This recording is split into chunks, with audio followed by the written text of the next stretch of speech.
So we will talk about forward propagation first briefly. So before that, I think we defined the network in the last class. So we said there is the main data structure called network, which is a list, and it's a list of what? It's a list of layers. So that is the nesting. And what is layers? Layers is modeled as a dictionary, and one of the key fields in that dictionary is weights, and the value of weights is also a list. Okay. So this is also a list. The weights is a weights is value of weights is a list. So weights is the key, and this is the value, which is also a list of weights of each neuron in each layer. So each element of this layer, because layer is a list of dictionaries. So a layer is a list of dictionaries, and each dictionary has represents one neuron in the layer. So each is a neuron. Each of this element of the layer is a neuron, and each neuron uh, is represented by a dictionary. That dictionary has a key called weights and a value, which is a list, which is a list of weights associated with that neuron. And I'll soon come to the interpretation of this and all that.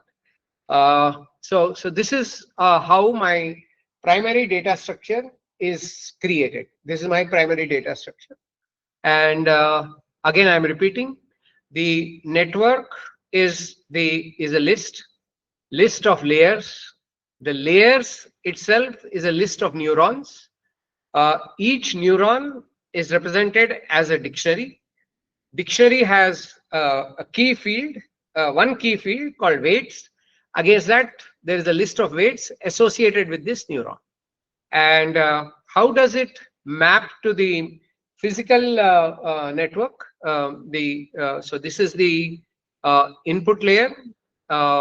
This is the hidden layer, which has a bunch of neurons, and the output layer, which can consist also of a set of neurons. Okay, the input may also consist of a set of inputs, each input data, each sample data. And there is two sets of weights. So this is called the hidden layer, and this is called the output layer. And there are two sets of weights. One set of weights here. So this set of weights, the weights associated with this neuron are these weight, this weight, and this weight, which are all connected to this neuron. These are the weights associated here with this neuron. So that's how we represent. And similarly, we have with this, however many neurons are there. Similarly, the output is represented also as a collection of neurons. So how many weights does it have? Depends on the number of neurons here. So these neurons determine the weights associated with this neuron here. This is an output neuron, so it can take an output. And on each hidden layer or output layer, after the weights, that is the linearity is captured, there is a nonlinear function, which is in the present instance, we are taking it as a sigmoid. Okay, so that is where we are. So, and this is modeled like this. So when I say, I think it's time to connect these, and I hope you will be able to see it in perspective. So when I say network, this is the network. When I say layer, these are the layers. This is the first layer. This is the second layer. These are the third layer.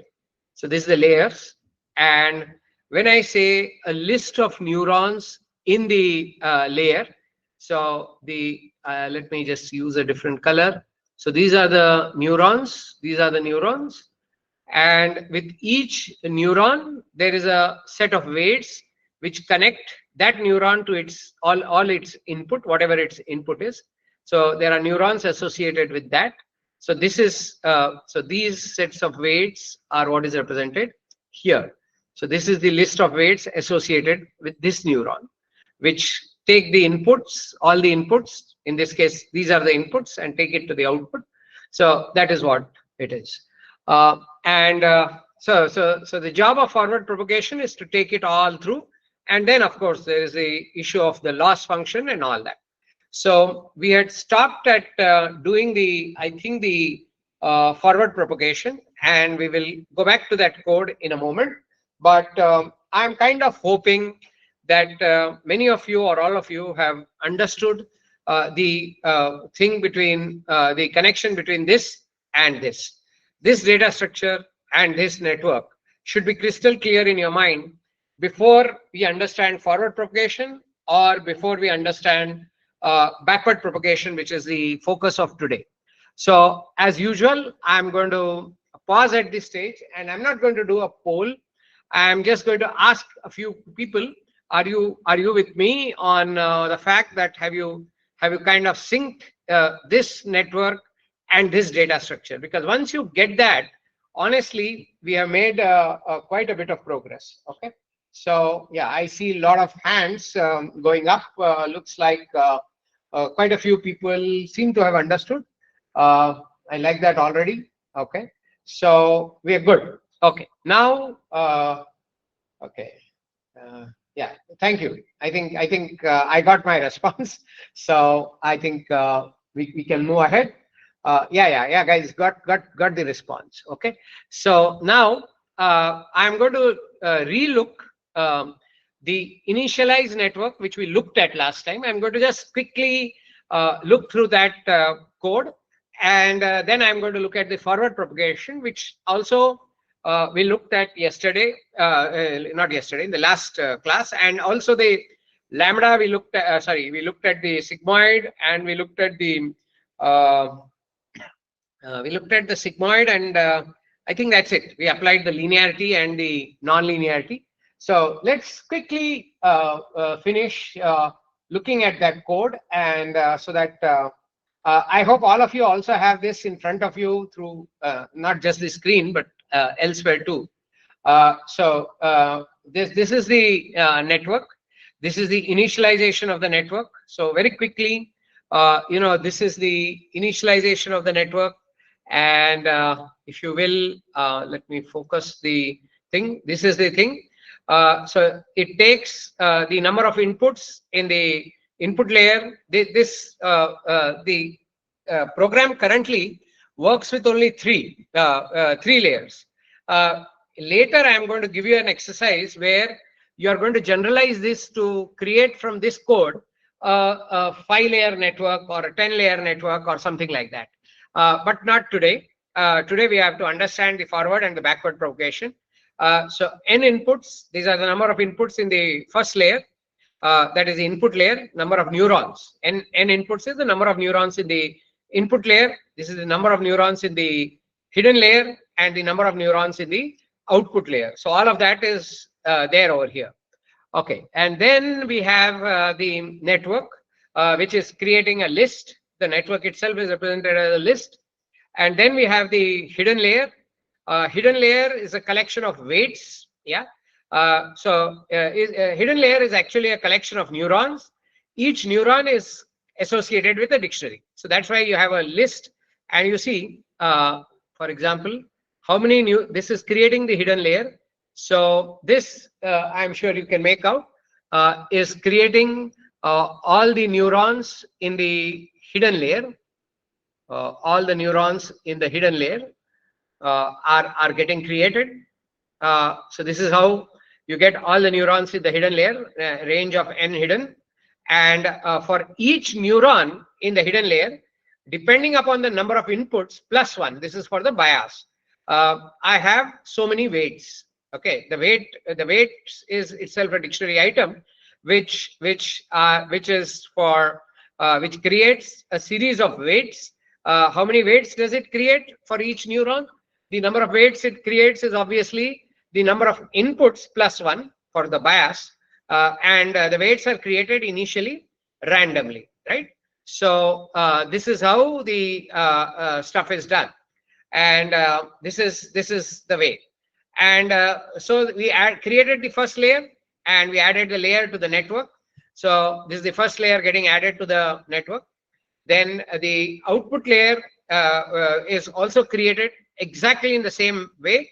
Only thing is there, this is the number of neurons in the output layer, number of neurons in the output layer, and for each of the neuron again, I have the list of weights associated, and this is the list of weights which are associated in the output layer, and then I append the output layer also. So it's a two-layer network in this case, because the input layer is not counted as a layer. It's just the number of inputs there, and the output layer is counted, and then we have the return network. So you can initialize the network and print the layers in every network. In the network, there are going to be three layers. No, sorry, two layers. We don't call it three layers because the input is not considered as a layer. So in this case, the input has two neurons, the hidden layer has one neuron, and the output has two neurons. It could be any kind of setup. We really don't care. Okay, so this is what is the initialized network. Okay, we went through this at length in the last session. We also told you why we have a common seed. The reason we have a common seed is primarily because your random number generation and my random number generation should be one and the same. So that is why I have a common seed, and that's it. So that's that, and I have this system create. Okay, this is the initialized network which is done. Okay, we looked at this code in the last session, last Sunday. So I'm going to go forward and see how much of the next part have you understood. So now we are going to talk about the two layers. That is the no. Let's look at each code. So this is the activation, which is the computation of the. It's okay. Computation of the Z1. Z1 is equal to each neuron. The way it is taken from the input, first is W1 X1 plus B1 and all the inputs. This is sigma Wi Xi, and that is how the Z1 is computed. Remember the circuit. You have the. I'm just drawing the input layer so that you get it in perspective, and this is the hidden layer. So for each neuron over here, it has to compute the weighted sum of all of this. So this is X1, X2, X3, and these are the weights associated in this layer associated with this neuron. So for this neuron, the Z1 is computed by sigma Wi Xi plus B1. And so obviously, if you keep the bias is also kept in the weights array itself. So there are two lists which this activation takes as an input. So one is weights and the other is inputs. So inputs is this Xi, yeah, and weights is this Wi. It's both a list because I have to do a sigma for each neuron. So each neuron, if I know the weights of associated, they are there in the dictionary. I know the weights, they are there in the dictionary. I know the input, and if I have that organized, what do I do? Weights minus 1, this is the bias. The last weight in the weights list is the bias. So this is the bias. Okay, so this is the bias, and I hope you are able to get this.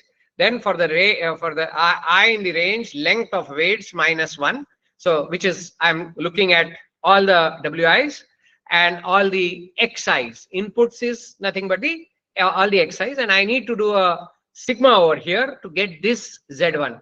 Just remember, with each of these neuron, weights are associated. Those weights which are associated with this neuron, they have to be multiplied with this. Then some other weights will be associated with another neuron in the hidden layer. So they again have to be multiplied with that. So given the weights associated with the neuron and given the inputs associated with that layer, we can always compute Z1. So this is the Z1. So it is computing the linearity. Okay. I think we had also gone through this in detail in the last Sunday. In the last class, we had gone through in detail through this working.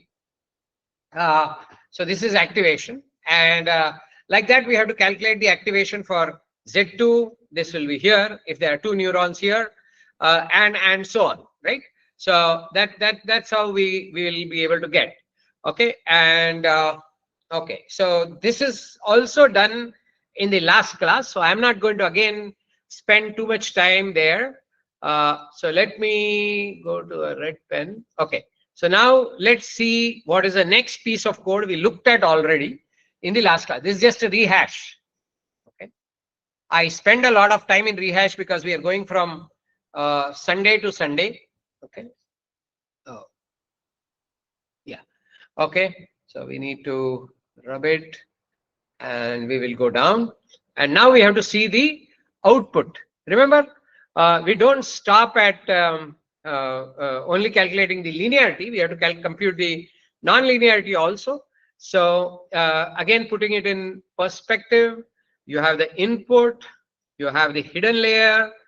Now the hidden layer, each neuron in the hidden layer and the output layer, all of them have weights associated with it. So I take the weights associated with this neuron, compute the Z1, but I don't stop at Z1. What do I do after that? I do the computation of the output of this layer for this neuron. How do I compute the output? On Z1, I have to apply the sigmoid. So sigmoid of Z1 is the output. I call it OH. Let's call it H1. Okay, hidden layer, first output. Let's call it H1. H1 is equal to sigmoid of Z1. Similarly, if you have another output, H2, it will be sigmoid of Z2. And how is Z2 computed? By taking all the weights and multiplying them with the weights associated with this neuron, and then applying the sigmoid. So that is sigmoid of Z2. Now, in order to apply sigmoid, what is sigmoid? Sigmoid of any function z or whatever is equal to 1 by 1 plus e to the power of minus z. So that is how the sigmoid is applied. And so I need a piece of code which will do exactly that. So this is how I apply the sigmoid. See this. This is 1 by 1 plus e to the power of minus z. The activation. Activation is what is computed is called z. Z is computed by doing this. So at every node, at every I would say call it a node or neuron, I apply both the linearity, which is the Z1 is equal to sigma wi xi plus B1, the bias, and that Z1 is now passed through a sigmoid function to produce its output.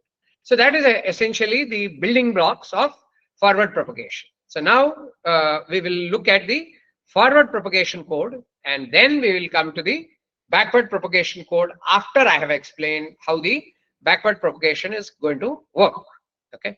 Okay. So now let's clear this, and let me clear this. Okay. Now we will look at the forward propagation code. This is where we had kind of stopped. We can do that. Yeah. So forward propagation works like this. It's given the network to which it has to work, and rho is the input. Okay, this is the input. And network consists of a bunch of layers. That whole data structure, which is a list of layers, is what it is. Okay. So now this is the forward propagation. So how does it go about doing it? And this is what we discussed in the last class before stopping. Okay. So we say inputs is equal to rho. So we start with the inputs equal to rho. Rho is given as the input. The x1, x2, x3, all of that, that is your rho. Okay. So that is your input. So now how do you start? For each layer in the network, you have to do forward propagation. For each layer in the network, initially you initialize new inputs is equal to null. This becomes the outputs of each layer and then the input of the next layer. So this is new inputs. And then for each neuron in that layer, so you're going layer by layer. For each neuron in the layer, first of all, you are doing the Z1 computation. So this is the Z1 computation for each neuron. in the layer, you are doing the Z1 computation. How do you do Z1 computation? You have to take that neuron's weights, which are associated with that neuron, and take the inputs. Obviously, that inputs you'll get from the row first time. And if you get these neurons, the weights and the inputs, then you can arrive at Z1 for each layer, each neuron in that layer, which is equal to sigma wi xi plus b1. The sigma doesn't apply obviously to the bias. So sigma wi xi v1. That is what Z1 will do. And then we fill up another, see, so far our neuron had only one input, had only one key. The neuron is a dictionary. The only key was weights. Now we add another key to the neurons, which is equal to the transfer activation. That is, this is the Z1 computation, and this is the sigmoid computation. So that is the output of the each neuron. And that neuron's output, so we collect all the outputs and add them to new inputs. Now, once we are done processing that layer, so this finishes the processing of one layer, the, let's say, hidden layer or whatever. In the network that we are talking about, there are only two layers, hidden and output. So once that hidden layer is processed, it goes to the output. But before that, what it does is something interesting. The inputs to the next layer are the outputs which we have accumulated in the previous layer. See, these new outputs of the previous layer become the inputs of the next layer. That's how it works. Because the way it is created is, this is how the output of each neuron is taken after passing it through Z1 and W1. And this becomes the output. Let's call it H1 and H2. So this is the, so it will compute H1 and it will compute H2 from all this by doing the weights. And once it has computed this, then this becomes the input for the next layer, right? Now, for the input for the next layer, when we do forward propagation, is not this, but it is this. So that's how he's substituting. So then the next time he goes for input, this Xi becomes this H1, H2 in place of the original X1, X2. So they become H1, H2, and then it moves on and produces the output. So this will be the output. And that output will be the return value of this whole forward propagation. So what we get here, okay, whatever the number of outputs. Okay, so this is called forward propagation. And this is what we had talked about in the last class. So I'm just right there. We have just come to the point of last Sunday, and now we will take some very important steps to take it forward. Now about 250 people are there, so hopefully 250 Hyderabad or Telangana will produce 250 good computer science AI engineers. Because I am not certain, if you don't understand this forward propagation and backward propagation, how can anybody be a AI specialist or an AI engineer? So now we are getting ready to do the back propagation, but as expected, we are going to do a small poll here and check whether you are all with me. This is all the discussion of the last class, which we have also now stored on the KMIT Vista. All of that has it because now it's all critical stuff. So now we are just doing a so far so good, you know, the health of the nation kind of check, just to see whether you guys are awake or asleep or whatever. So we're just doing that, and then we will start the famous backward propagation. Okay, we'll wait for some more votes to be polled, and let's see. We have now 130 votes, 135 votes. Fair enough.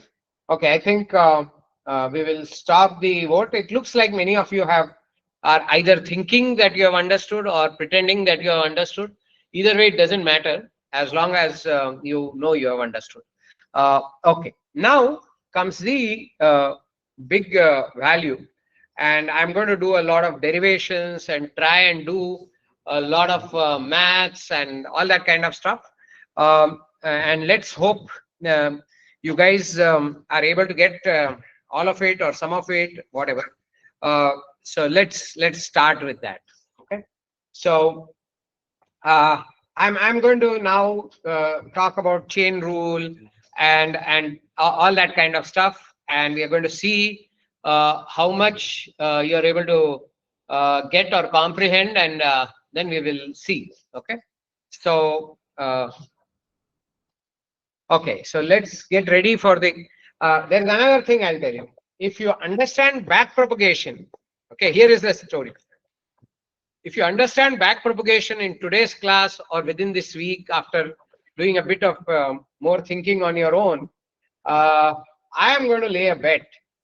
If you understand back propagation reasonably well, I think your journey in AI has begun on a very, very sound footing. Because honestly, I have seen in the past, now I've been training people on AI for the last maybe 5 to 10 years, more like 10 years. Guys who understand this whole forward backward propagation generally do remarkably well with AI, and people who just don't get it never get it.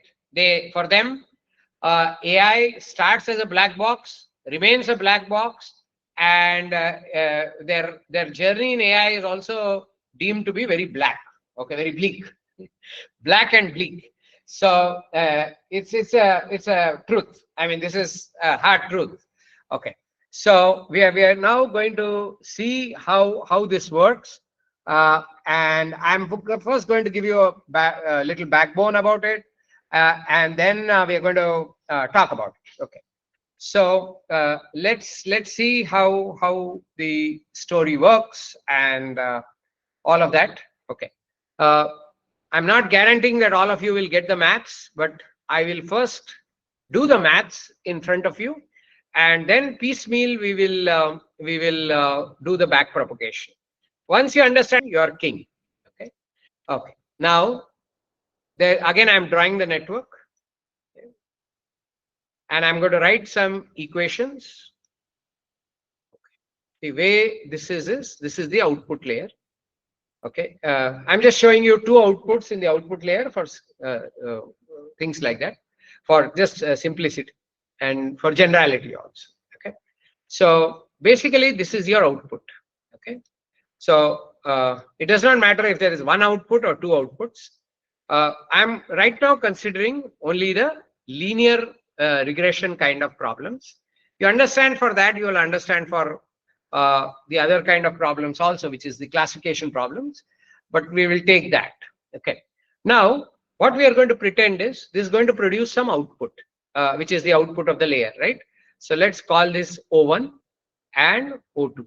Okay. And this output may be correct, may not be correct. So for each one of these outputs, I have an E1 and I have an E2. So first understand what E1 means and E2 means. E1, E2 are the expected outputs for O1 and O2. What they are is not important. This is the expected output. This is also called as ground truth. This comes from your training data. Remember, your network is all not trained. It is based on random weights. So obviously, the chances that your O1 and O2 will be equal to E1 and E2 are remote. If they are, then your network is stupid, or you are a divine magician. You don't need AI. You can straight away figure out the weights, and you are full of magic. Okay, so it won't happen. So O1, O2 are the expected are the outputs which your network is giving you out after doing all the sigmoids and the Z1s and all that. And E1, E2 are the expected outputs of this thing. So now, first thing is, in any network, any low layer network, we have to compute L, okay, which is called what? The loss function. We have to compute the loss function. Now, typically the loss function is an interesting thing to define, and later I will show you very interesting loss functions which can be defined. Part of the skill of a brilliant AI engineer lies in defining what kind of problem it is, so what kind of loss function it is. The loss functions which you use for drug discovery, the loss functions which we use for let's say material science for rare earth equivalents are going to be obviously quite different from each other. And our skill will lie in defining the loss functions. Now, since it's our early classes, I'm going to go with a trivial loss function, which is called the mean square or MSE loss function. MSE, mean square error loss function. The most simple of all loss functions is called the MSE. So what is the MSE? MSE measures the mean square error. So it says, in this case, what is the mean square error? Sigma of E1 minus O1, the whole squared, or EI, I should say. When I'm using sigma, I should say EI or OI, the whole squared, over all the expected outputs, divided by 1 by 2. Okay. So this 2, you'll understand why I keep it, because of the derivative thing. So this is my loss function. Okay. I hope everybody is clear that why I have taken this as a loss function. This is called the mean square loss. So what is a loss function? It is basically the sigmoid of, not sigmoid, sorry, sigma of EI minus OI, the whole squared. OI is my output, which I am actually getting. E1 and E2 or EI is my expected output. So I do EI minus OI, the whole squared, or you can do OI minus EI, the whole squared. It really doesn't matter. And this is my 1 by 2. I have kept a 1 by 2. So this is my loss function. So this is my loss function. Okay. Now, given this loss function, we have to understand what we have to do first, right? Now, the first thing is, associated with each neuron over here, which is giving out this errors, or which is giving out this output, associated with each neuron, there are a bunch of weights, right? There are a bunch of weights. Associated with this neuron also, let me change a color and try to see if I can draw some in between. So associated with this neuron also, there is a collection of weights, right? This neuron has weights and this neuron has weights. This is called the weights associated with this neuron and the weights associated with this neuron. Okay, and we have computed the Z1 and for this layer, Z2 for this layer, then passed it through a sigmoid and got this. Okay, so this is what we have done. Okay, and this is how this error looks like. Okay, and this is how O1 has been computed and O2 has been computed. Okay, now what is our target at this layer? Our target is that we have to update these weights. These are the weights, which are the green and the red. These are the weights which are there. Okay, the green ones and the red one. These are the weights associated. How did I take the weights? Currently, the weights have been taken as random. Okay, these weights are taken random. There is no rhyme or reason through which we have taken the weights. They are random weights. Because I don't know what the weights are, and the design of the weights is essentially the design of the network. So right now, I don't know which weights are there. Nothing I am aware, right? So now that I have a random collection of weights, I need to apply a correction to these weights such that they minimize the loss, right? I have to apply a change to these weights so that I minimize the loss. Now, for that, the abiding equation is weight. When I'm referring to weight, I'm referring to the weights here. So weight new is equal to weight old, the old weights, which are currently random weights, weight old minus learning rate times dou L by dou W. Okay, dou L means the loss of the derivative of the loss with respect to the weight, this weight. So if I can come up with this equation, and this is a fixed thing, this is fixed. Okay, the learning rate is fixed. Okay, so this is fixed. So if I have W new is equal to W old, I know the W old, which are the old random weights which I have right now associated with each neuron, and minus N dou L by dou W. If I do this correction, then that is I apply the derivative. So the logic behind this is,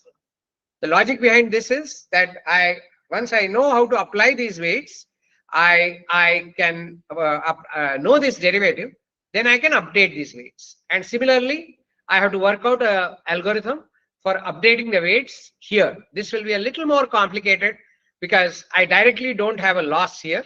That loss I will have to somehow kind of what do you call, proportional loss I have to pass to these neurons. Here I can be easily able to know the loss, right? Because O1 is there, O2 is there. It was expected to be E1, it was expected to be E2. But how will you know the loss which comes out from here? Okay, the H1, H2, H3. I don't know. So that I need to work out. I'll come to that. But let's first do this derivative. Okay, so now if I have to do dl by dw, okay, first let's write some equations. I'm going to repeat these equations in the next page, and then I'm going to give a pause to figure out whether you have understood.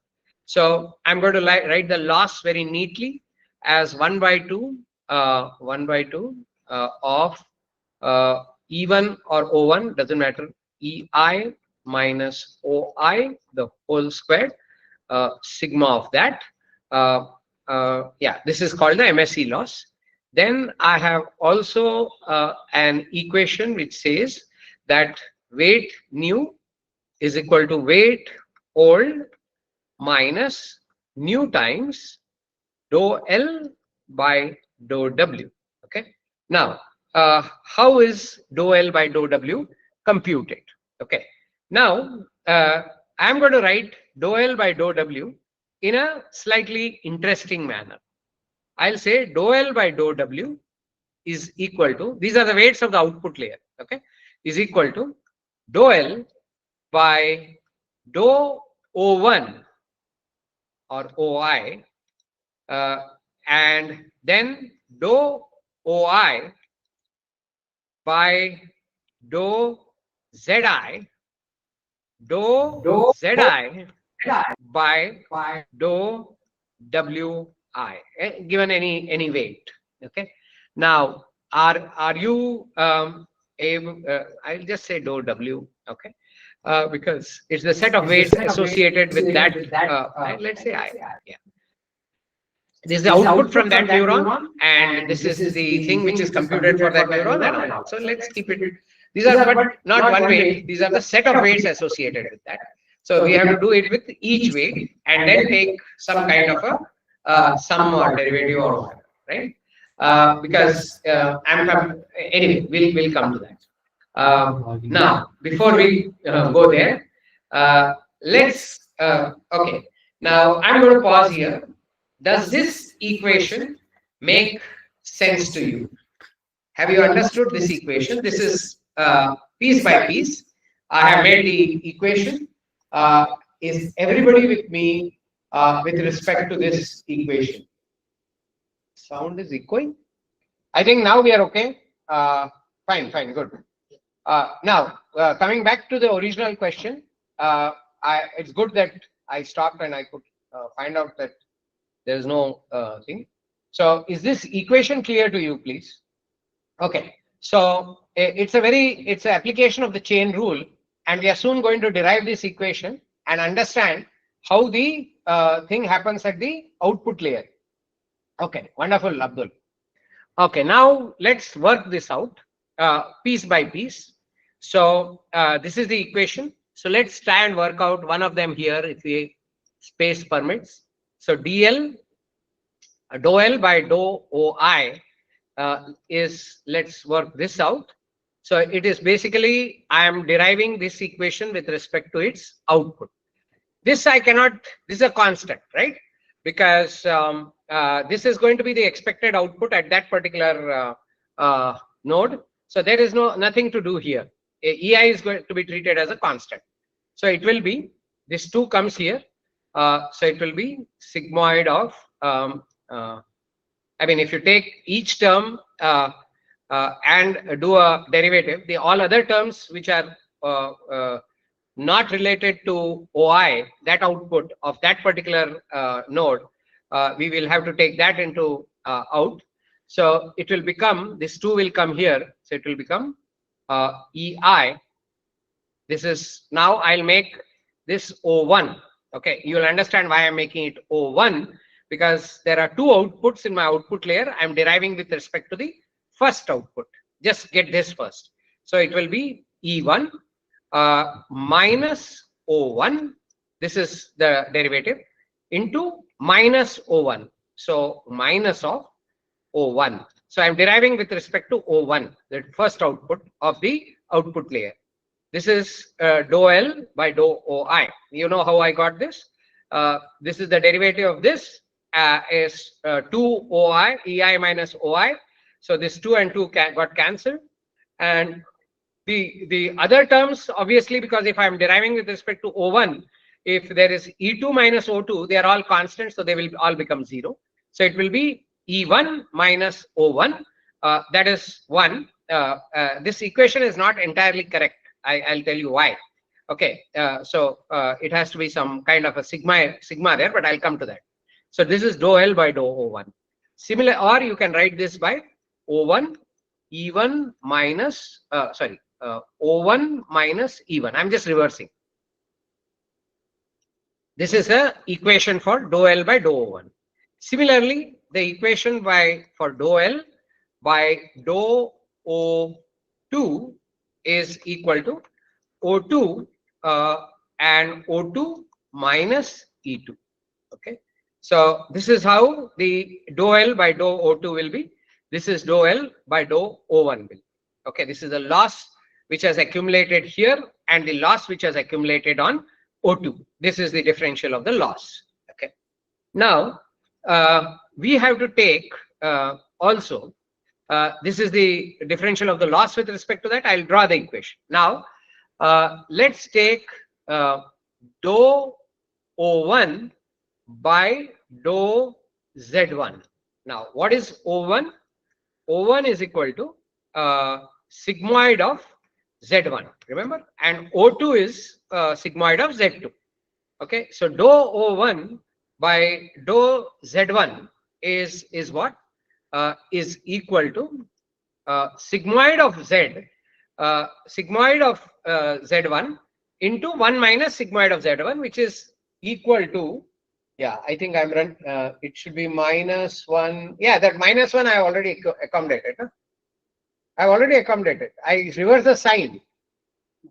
Yes, that's why I reverse the sign here. Is that okay? I took the sign ulta. I did O1 minus E1. That's why I did that. I didn't take E1 minus O1. I took this sign into consideration. Okay. So, oh, sorry. Oh, yeah. This O1 I shouldn't have taken, right? Oh, sorry. Yeah. You got it right. No, you're right. Yeah, right. It's just O2 minus E2. Yeah. Yes.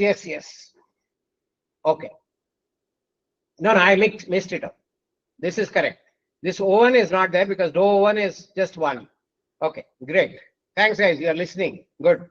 So now dou O1 by dou Z1 is equal to what? It's a derivative of sigmoid of Z1, which will be sigmoid of Z1, which is O1, actually, into 1 minus sigmoid of Z1. Correct? That is a derivative of this. We derived, I think, in the last class. We did the derivative. So this is dou O1 by dou Z1 is, this is O1 is sigmoid of Z1.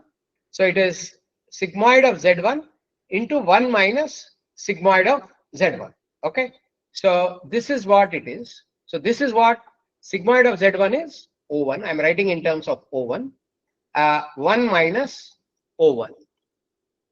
Okay. So I have got this term.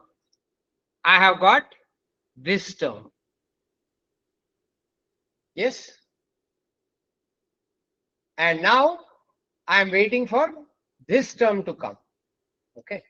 So what is this term? Okay. I'm running short of, I'll just change the color a bit so that at least it will be visible. This is a lot of working on a given page. I'll walk through this again, don't worry. So now, what is Z1? Z1 is equal to sigmoid of Wi xi for that particular neuron, Wi xi, that is W1 x1, whatever is the input, plus b1 or whatever. Now, if you take dou z1 by dou w1, take one of the weights, take one of the weights of the weight to which the change has to be applied. This is sigmoid of that. That is how z1 came. So what will it be? If I take the weight, it is nothing but xi, just xi. Because if you derive this dou z1 by dou w1, all others will fall aside. So this will be x1. Sorry. So this will be x1. The x1 is the input from the previous stage, which we call h1. Okay. This is the input from the hidden layer stage, which is h1. The first neuron h1. Okay, that is the input, first neuron output of the previous stage of the hidden layer. Do you buy this? This is h1. Okay, that is the output of the previous layer. So now I have a kind of an equation here.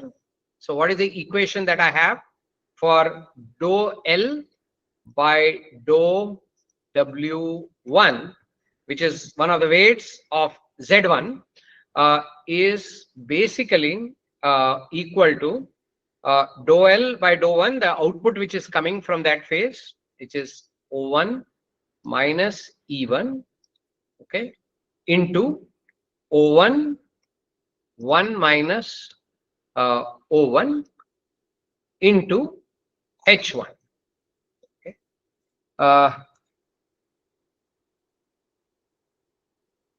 This is my weight.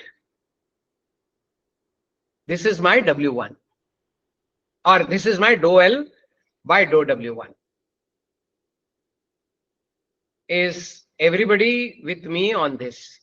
Dou L by dou W1. I have not finished yet. Okay. But at a very, very basic level, dou L by dou W1 is equal to O1 minus E1, the output which was created at that particular point, O1, 1 minus O1, and H1. H1 is the input which has come. So this is how I will create my dou L by dou W, dou L by dou W1. And the same equation will hold for almost everything because of a similar story. Okay. Now, yeah. So, okay, I'll write this equation again. Actually, you can help me remember.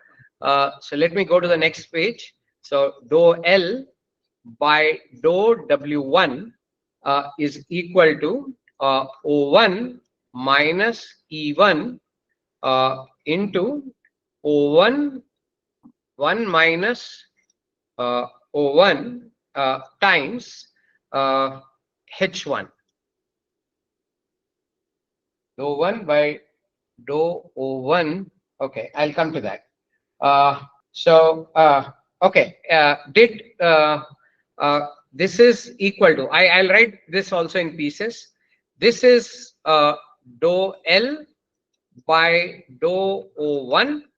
This is dou O1 by dou Z1. This is dou Z1 by dou W1. This is what, this is the output. Okay, everything else gets cancelled out in some way, because when you do dou L by dou W1, that other pieces are going to get cancelled. Now, dou 1 by dou Z1. Okay, why is this? Okay, what is, somebody asked for an explanation of this. The explanation for this is very simple. O1 is equal to what? Sigmoid of Z1, right? So dou O1 by dou Z1 is equal to what? You know the derivative of this? Sigmoid of Z1 into 1 minus sigmoid of Z1, right? Which can also be written as, because sigmoid of Z1 is O1, it can be written as O1, 1 minus O1. Does that make sense? That's why this came as O1 minus 1 minus O1. And H1, because Z1 is equal to sigma Wi Hi plus bias.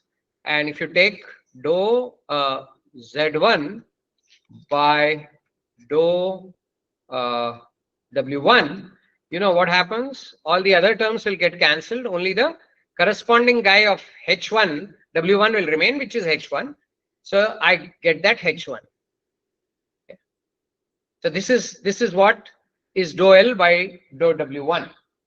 Okay. Now it's very important that you have understood these computations, because again, this is where the crux of computer science AI lies. Actually, this is the heart. We are now going to go to a little more involved part, but before I go there, I'm going to insist that you have got this. Okay. Yeah. Okay. So and good. Some of you are very good in correcting. I like that already. And okay. So is this clear? Now do the poll. This is crucial poll. So far, so good poll. No, let's do the poll. I want to see whether this equation has made sense to you, because this equation is everything at this stage. Okay, good. I think quite a bit have got. This is better than what I thought. Guys, we have 7 sessions completed. 1 session is not recorded. That's why you are seeing only 6. Yeah, 1 session we are missed, but that we got covered because whatever we discussed in that, we repeated in the last session. So as far as explanation is concerned, I think all the 6 sessions will cover whatever we have talked of so far. Today is the 7th session, technically the 8th. Yeah, yes. Huh? Technically it is 8. But I think from a recording point of view, it is 7. Okay. Yeah, we missed one, but we kind of, the recordings overlap. So that's okay. Now let's see our poll and let's move on. Okay. Yeah, we move on. Now let's do the more important derivation. This is just one part. Okay, but let us do a little bit of insights and then we will talk about this in a little more detail. Okay, now let's draw our network a little bit more. Okay, and then we will write stuff and all that. Yeah, I have the input, I have the hidden layer, and I have the output layer. These are my outputs. These are the neurons associated with that output. So this is W1, this is the output O1, W2, W3. So this is, see, W1, if you see this neuron, which is the output here, which is connected here, is influencing this also. Okay. But because of the way the derivatives are, it is kind of O1 is there and O2 is there.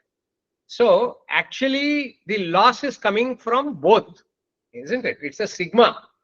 So there has to be the loss computation with respect to O2 also for this W1. But because W1 is kind of disconnected with this O1, sorry, with this O2, the loss of O2 is, and because it's at the output layer, this situation will change as I go lower. Okay, just observe. Huh? It's very important. Now, at this stage, O1 is influenced only by W1, W2, W3, right? Because it's a computation of Z1, and that Z1 is going through a sigmoid and all of that. So that O1 is dependent only on these chaps, and O2 is dependent on the weights connected to this neuron, which is whatever. If these weights are connected to this neuron, then O2 will be dependent on those weights. These weights only determine O1. So the influence of W1, this is another collection of weights which is connected to O2. Now we are looking at the weights which are connected to O1 and which is in this neuron. The weights connected, they are influenced only by O1, and their influence of O2 is not there. So we don't have to consider the second output while taking this into consideration. So now we have the next thing. Now I'm going to do two simplifications, and then I'm going to take you a little deeper. Okay. Now we are saying these we are going to call as H1, maybe depending on how many neurons are there, H2, H3, whatever, depending on how many neurons you choose to have here, and O1 and O2. Now we are saying, and I'm writing the equation again, we are saying dou L by dou W1, that is a loss with respect to this weight over here, is equal to, I'm writing the equation again, O1 minus E1, that is the expected ground truth here, times O1, 1 minus O1 times H1. Okay. Now, there is a particular way of writing this, and I will now talk about that way of writing it. Okay. Now, this is a formalism or a substitution or a simplification which is done. The multiplier of the input for computing the dou L, okay, the derivative is computed as a multiplier of the input. You see, this is a multiplier of the input. This is the input. This is the input at this layer. Input of this layer is H1. This H1, H2, H3, whatever. So the multiplier which is applied on H1 to get dou L by dou W1 is this multiplier. Okay.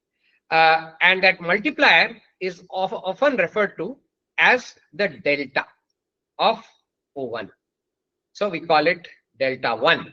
Okay. This is called delta 1. This is a common way of referring to at each layer what is the delta.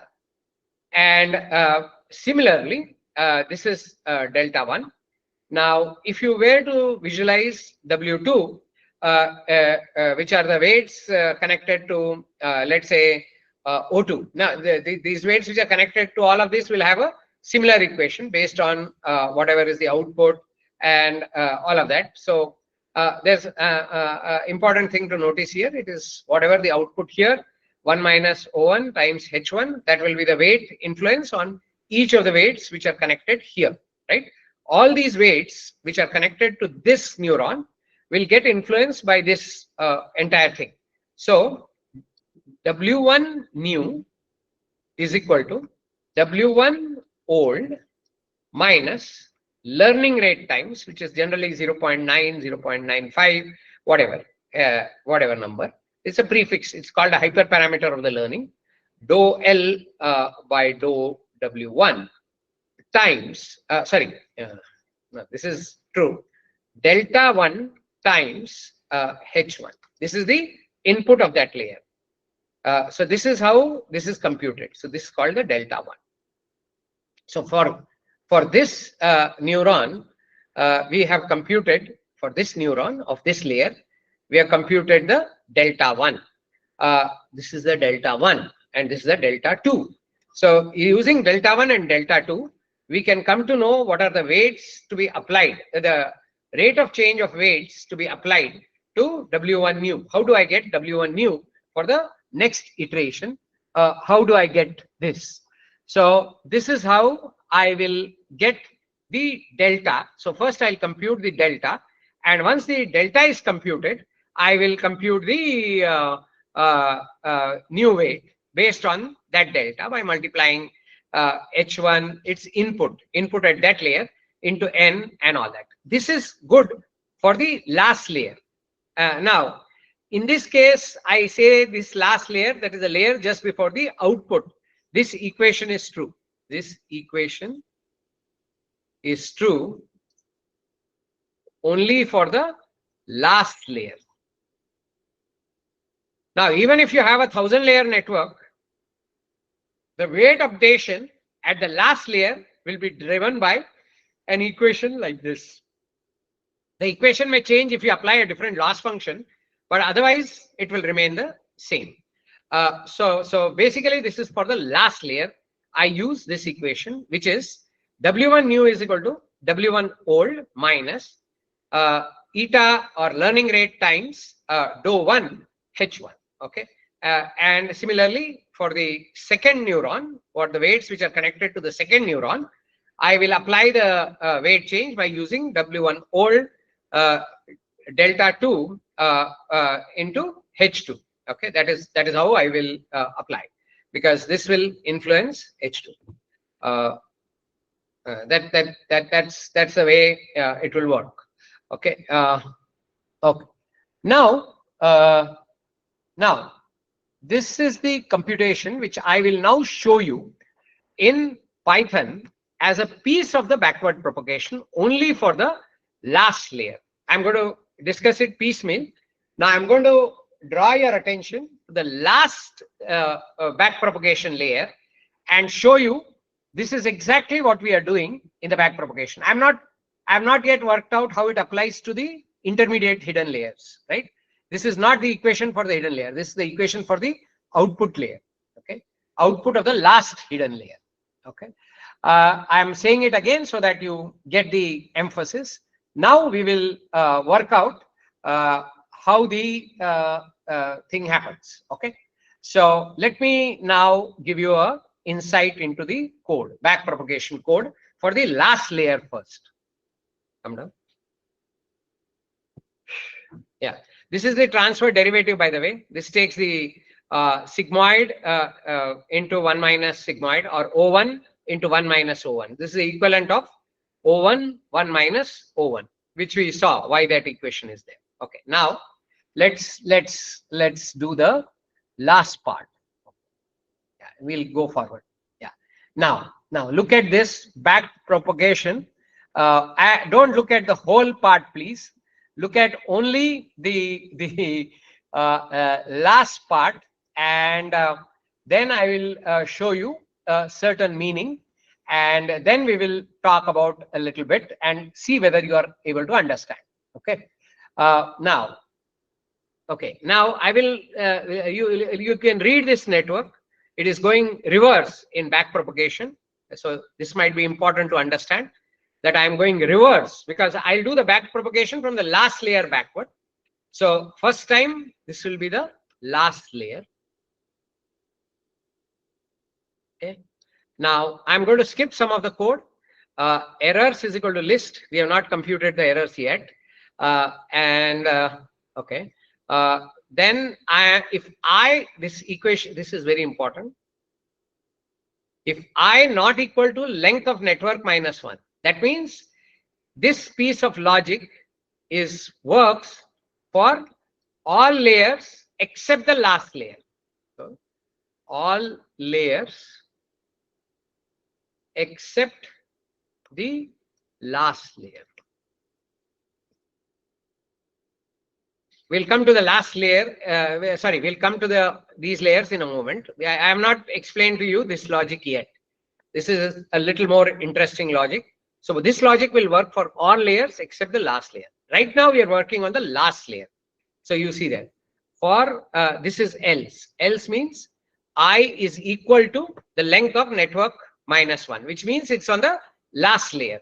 So this is a logic for the last layer, which is what we just discussed. Okay. Now for each neuron, for j in range, length of the last layer, that is, go to each neuron. We go to the each neuron in that layer.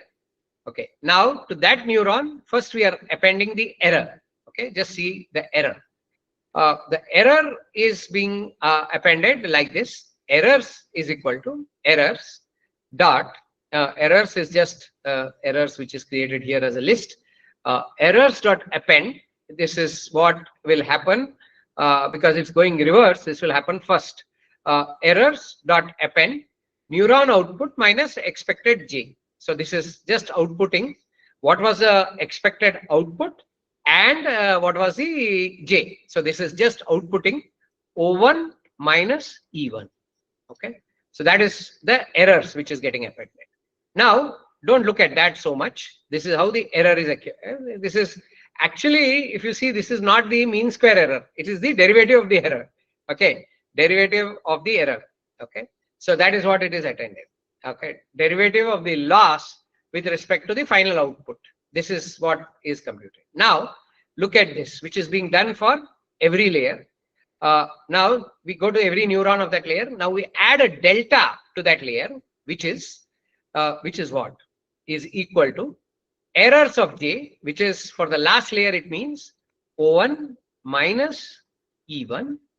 Okay, because errors at the last layer is always O1 minus E1 or O2 minus E2, depending on which neuron are we talking about in the last layer, into transfer derivative of neuron output. Neuron output is what? O1. So transfer derivative of a neuron output is O1, 1 minus O1, right? That is the derivative. So this is what is delta. Now, if you visualize now, this is how delta is computed for the last layer. Then I'll show you how to go back. Then I'll explain this, but first we'll work it out and then I'll explain this. Okay, so this is the delta. You can say this is the delta which has been computed for the last layer. So what is this delta? This delta is O1 minus E1, O1 into 1 minus O1. That is what needs to be multiplied with the input to get basically the updation of the weight. Here, the weight updation is not being done. Only the deltas are being computed. Okay, the weight updation will not be done here. Only the deltas are being computed. Now, if you see, once you compute the deltas, updating the weights is very trivial, because depending on which layer you are, if the delta is computed, the equation is very simple. W new is equal to W old minus new times dou L, not dou L, delta times input, the input at that layer. That's it. So here the input is H1. So once you compute this, computing the delta, the weight updation will be done in one more loop.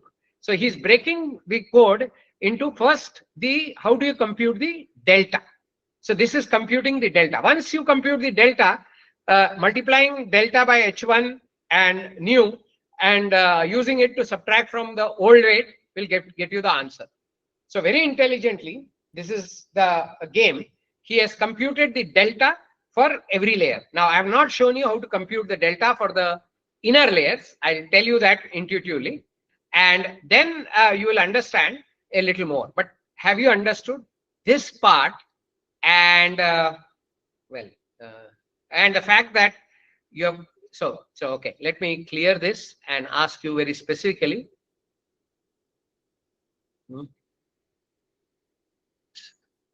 Just a minute. I'm just going to ask you again, have you understood basically this part of the code and this part of the code? This applies only to the last layer. Yeah. Okay. If you have got that going, okay.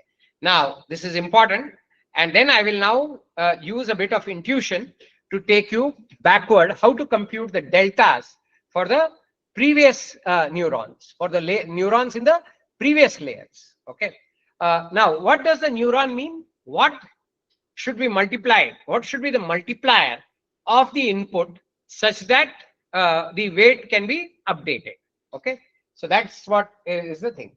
Now let's just ask the crowd how well they are with me on this point.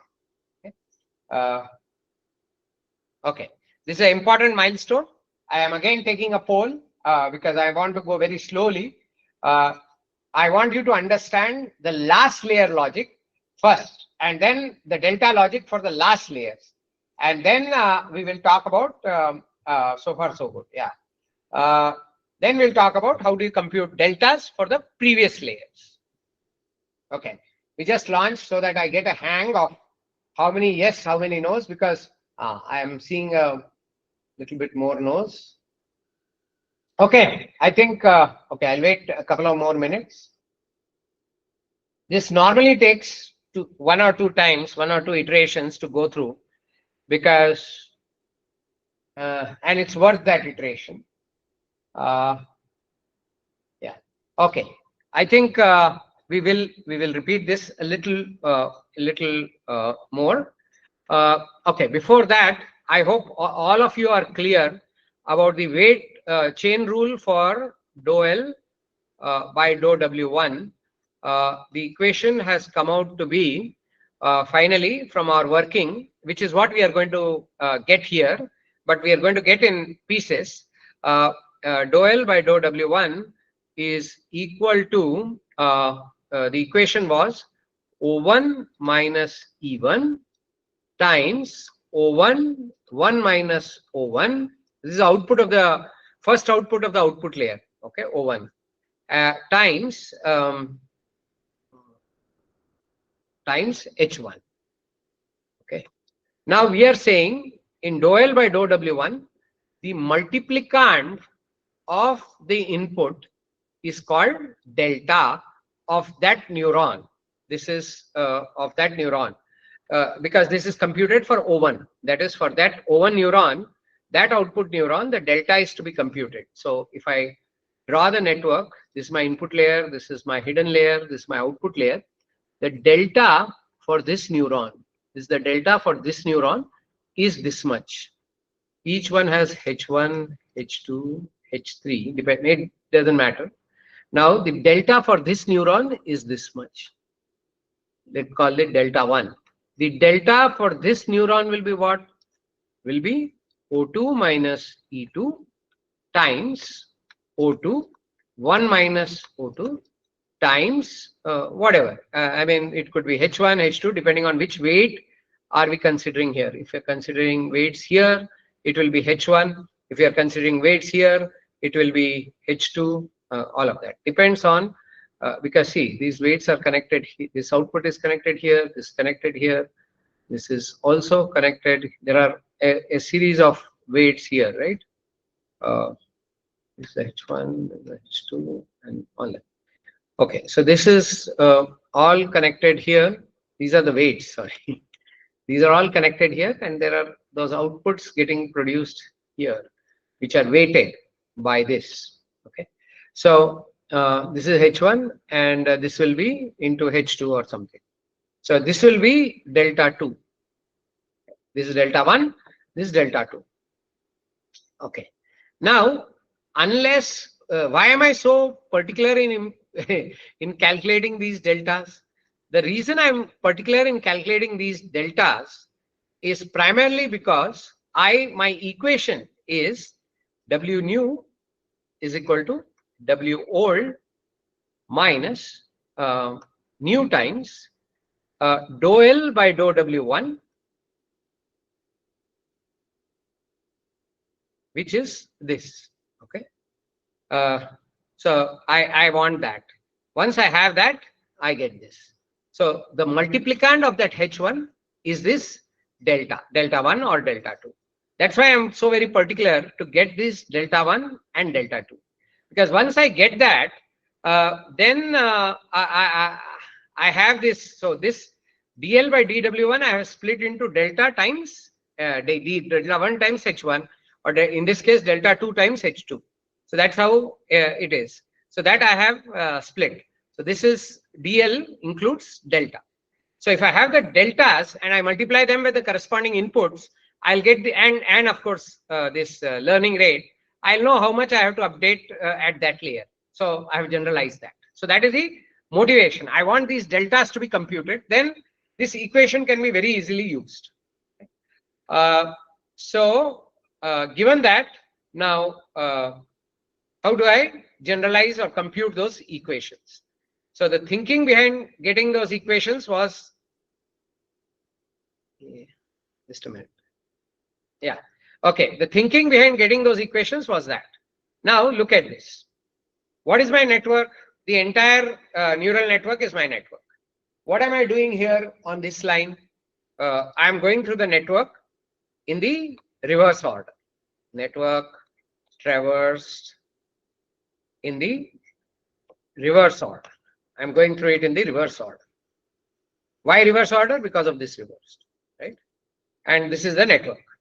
Now, when I say layer now, first time, this will be the last layer. That is the output layer.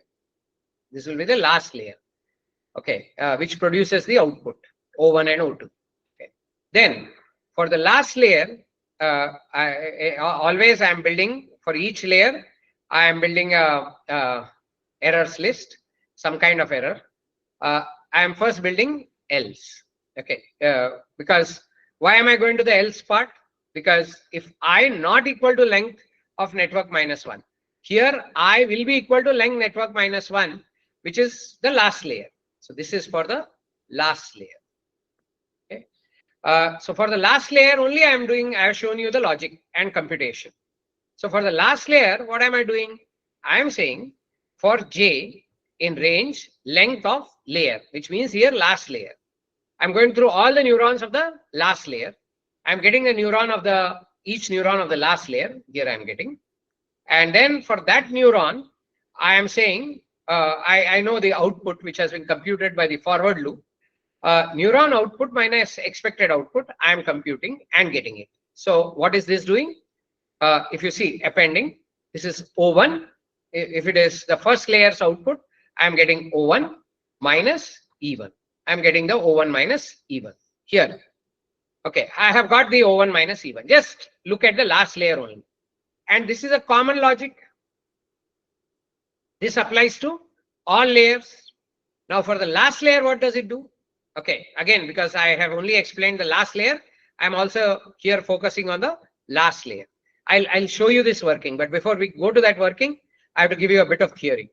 For J in range, length of layer, neuron is equal to layer. Now I'm looking at each neuron of the last layer. And now for that neuron, I'm adding a delta. What is that delta? That delta is errors J, which is what O1 for that particular layer, it will be, for that particular neuron, it will be O1 minus E1. Remember, this is how I have added. So this will be O1 minus E1. So O1 minus E1, derivative of O1, neuron output. Neuron output is O1. So what is derivative of output? Sigmoid derivative is O1, 1 minus O1. So doesn't this become O1 minus E1, that is the errors J, times O1 times 1 minus O1. Or you can forget this bracket. This is what it is. This comes from this and this comes from this. So this is what is the thing. This is the delta.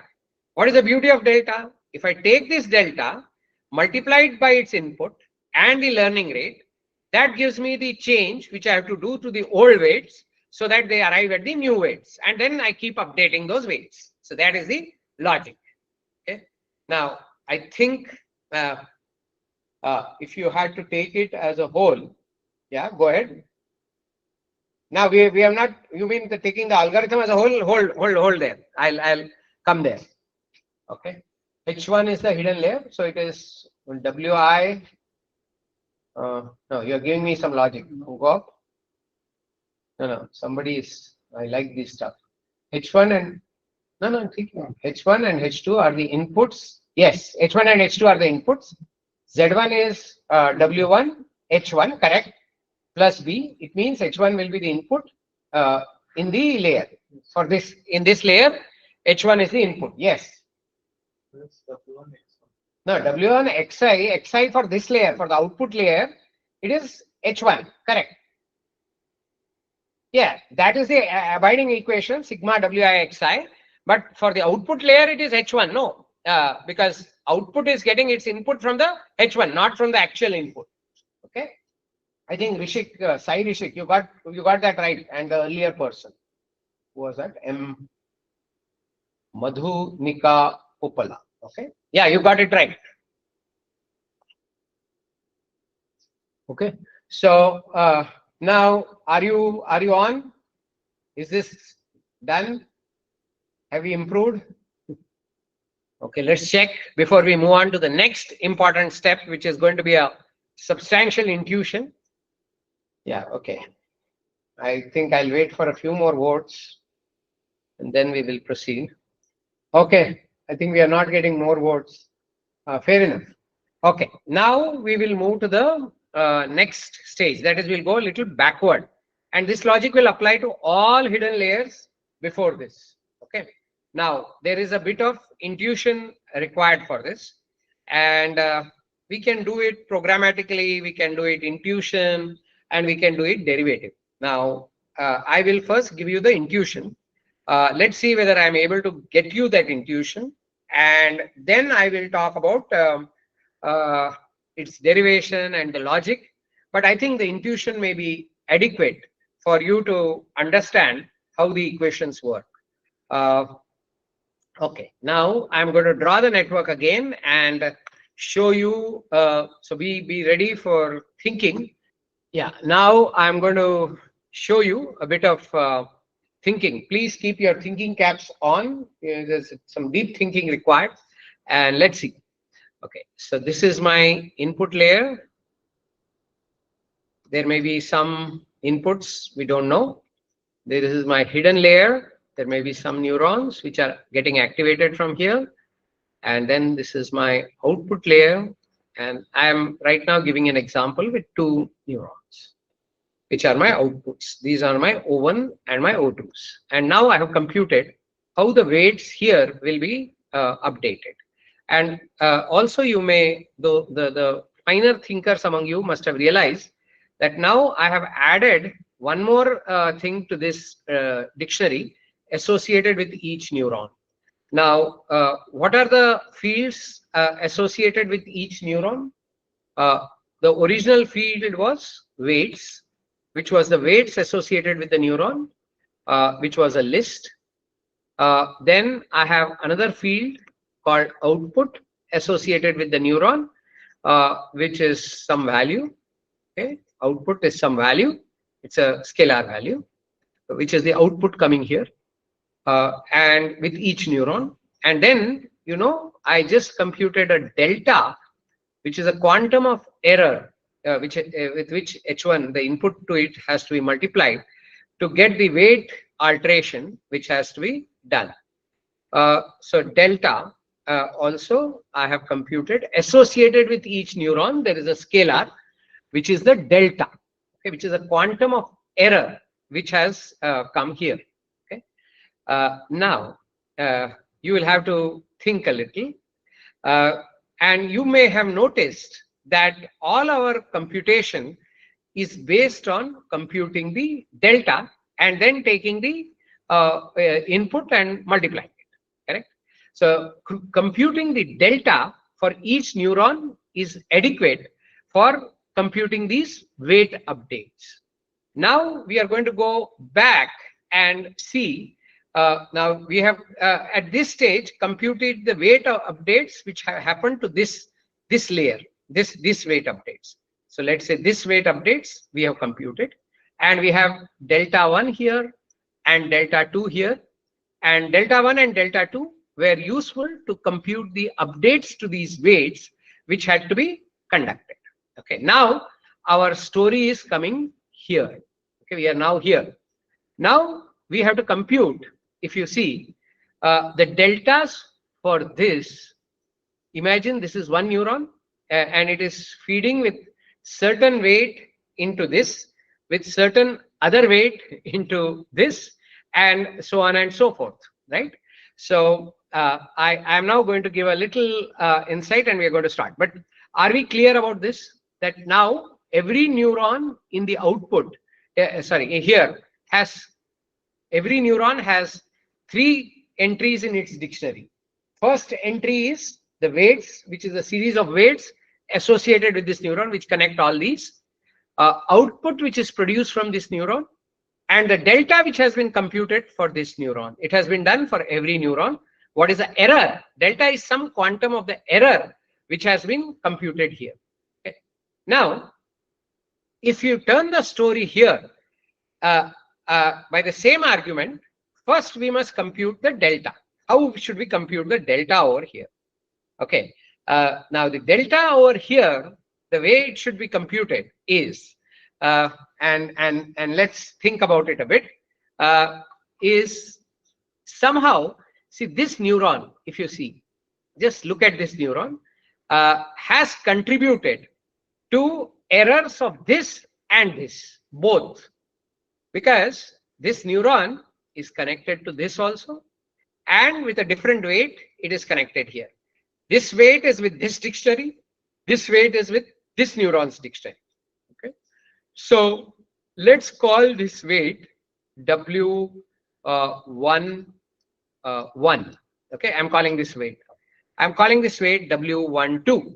This is the weight which has gone from this neuron to this D1, and this is what has gone from this to this. Okay, and we have to now compute the deltas which are here, so that they can be used to update the weights here. These have already been applied. Now think a bit, and right now we are looking at the old weights only. We are not looking at the new weights which have been updated. This is prior. Okay, there is something to think there too. Okay, but before that, now focus your attention on this neuron. The point I'm making is this neuron is contributing to this error also and this error also. This is a little different from what situation happens at the last layer. At the last layer, the neurons which are contributing to error is only this. To whatever error is coming here is contributed by this guy only, and whatever error is computed here is coming from this guy only. But here, if you see this neuron, because this neuron directly is becoming output, right? So whatever error is coming is the source of the error is this, and the source of the error is here. But now the loss is in toto. This has made error, this has made error. So the loss is in toto, sigma, remember? The loss is sigma.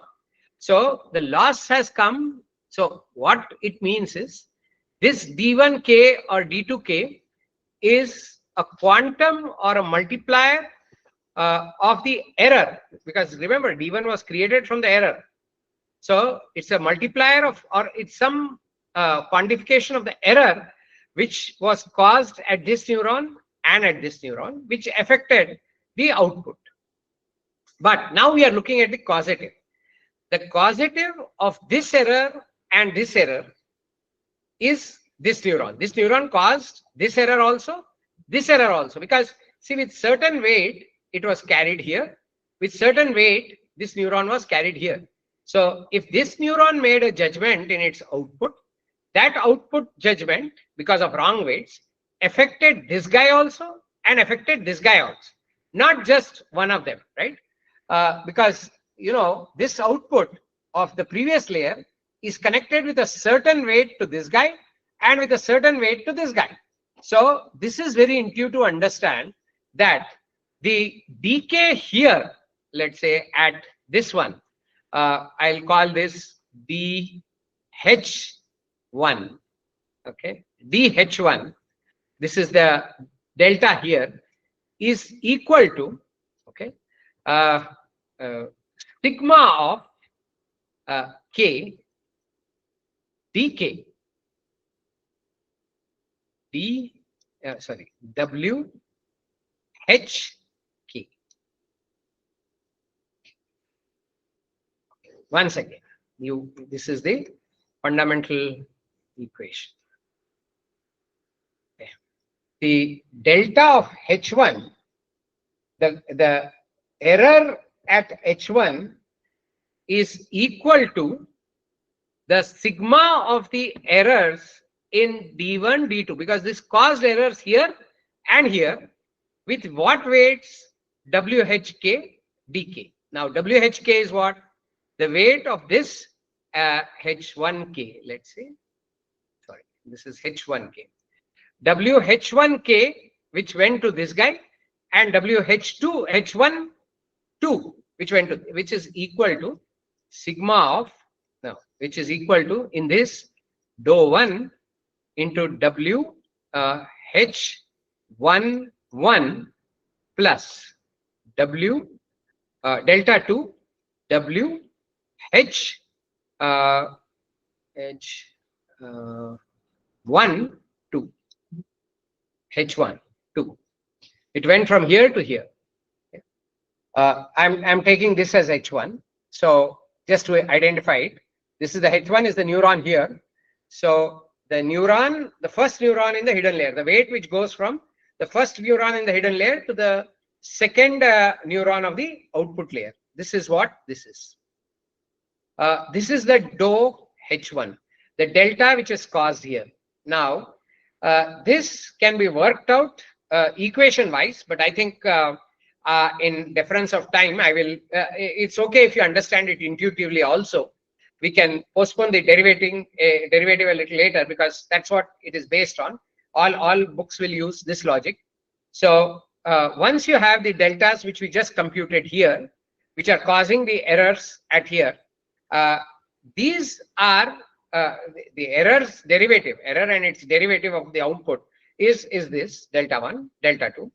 Now delta H1 will be sigmoid of delta K, all the deltas here, which have contributed by weights from here, the weight contribution of this to each of these deltas. So the influence this guy's delta is having on these guys' deltas is because this guy is connected to this guy by W, by this weight and this weight, which you have indicated by saying H11, H12.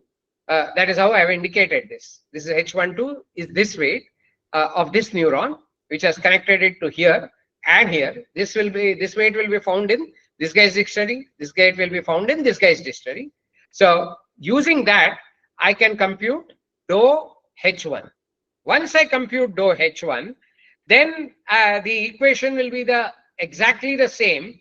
Only thing different will be the way you compute deltas for the output layer and the way you compute deltas for the hidden layer. Now, this equation or this thing, you have to take it at a intuitive level that the error I have here or the quantum of error that I have here is equal to the sigmoid of all the errors which I have to which this is connected times with weights to which this is connected. So this is the mischief which this guy has done, the delta H1. Now, if you were to write delta H2, how would you write delta H2? Delta H2 would be written as W1 because this will also be connected here. Delta 1 W H21, the weight which is connecting it to this sigmoid, to this thing, plus delta 2 times W H22. Okay, this is how. This is, I am taking both the H2s. This will be computed like that. Okay, now is this making sense? Is this equation making some sense to you? Okay, I would want to listen whether this equation makes sense to you intuitively or not. And let's listen from you. How I have carried the deltas backward. Okay, I think I got some inkling. Okay, now if you have got this part, actually we can move backward. I will keep the intuition at this stage. How do you compute the deltas for the neurons of the previous layer? Now let's look at the Python code for a minute. Please remember, before we look at the Python code, for every neuron we have weights, we have output, and we have a delta. And starting backward, we have to go on computing the delta for the previous layer, previous layer, previous layer. Output we already know. I mean, every layer we know the output it has produced. Otherwise, forward propagation won't happen. So to put it very simply, this output has been computed in the weights were computed during initialization. Output was computed during forward propagation. And in backward propagation, for every neuron, we are adding a delta. So that is a strategy we are using, that we are computing a delta. For the last layer, we computed delta brute force. Just now, we saw the code. And then intuitively, we said this delta, which is at every node, here, output node, how does it percolate back is we compute the delta here for each of the hidden layer neurons. The delta for them is computed by this equation, sigma of the delta k, that is k means for all the neurons of this layer, into the neuron which is connecting this to each of the outputs, like this, WH1k, or that is dou of a delta of H1. This is delta of H1. So this is how it is computed. And this is how the previous layer's delta gets done. And once you have the previous layer's delta, it can be proved that, that multiplied by, okay. Now let's look at the computation of the previous layer's delta. Okay. Let's look at the code and let's see whether now we understand using this intuition the delta computation for all the layers except the last layer. Last layer we have already seen. Okay, so let's go to that code. Okay, now let's look at the code. Now let's look at it closely. Again, I am looking at this part of the code now. So if I is not equal to the length, that means if I is not last layer, all the earlier layers. For the last layer, we compute first. Okay, it automatically will get computed first because you will start from the last layer only. Now look at this. For all the neurons in that layer, that is, now we are looking at the hidden layer. So we are looking at H1, H2, and all that. All the neurons of the hidden layer we are looking at. Error is equal to 0 initially, yes. Now for each neuron, now we are looking at, see, in order to get this, we have to look at the neurons which are, okay, now you have to see why we are going to the neuron in the next layer, for each of the neuron in the next layer. Now look at it. Look at it very carefully. Look at these two lines very carefully and look at the thing which we are trying to do. See, this is our hidden layer. This is our output layer, right? Now, okay, this is connecting here. We are trying to compute the delta here. We know the delta here and we know the delta here. And with each of the neurons, weights are connected, right? So in order to compute the delta of this, what we need to do? We need to take from this neuron, it will have in its weights the weight corresponding to this hidden neuron, that is the first hidden neuron.